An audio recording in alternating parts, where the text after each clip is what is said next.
where Aunt Lyde lived at, she had a real pretty backyard. It was just as sandy as it could be. There wasn't no grass growed in that yard either, and she kept it swept out.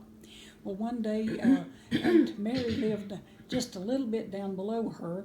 The spring where she had to get her water at, there was a spring branch run down the mountain, and there was a right past Aunt Mary's house. They had to have a bridge to go across that branch to get to the house, and so they could come through the woods, come up to Aunt Lyde's house if they wanted to.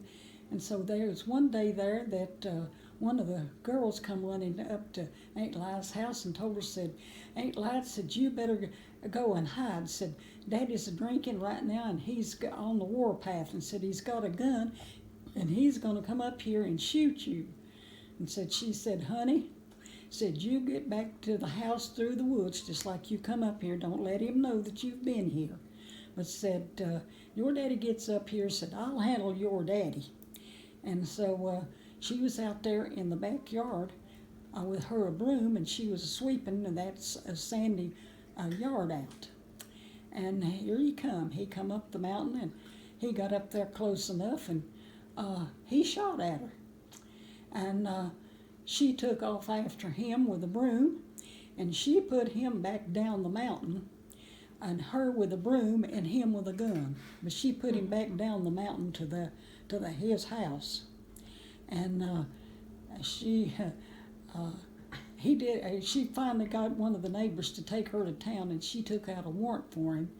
And I don't remember how long it was that they was going to be before they had the trial, but anyway, the day before they had the trial, she got him to take her back to town, and she dropped the charges against him. But she let him stew till then of what he was going to do and how he was going to get out of them charges until she come up with finally dropping the charges against him, just because I reckon that he was her sister Mary's husband. But he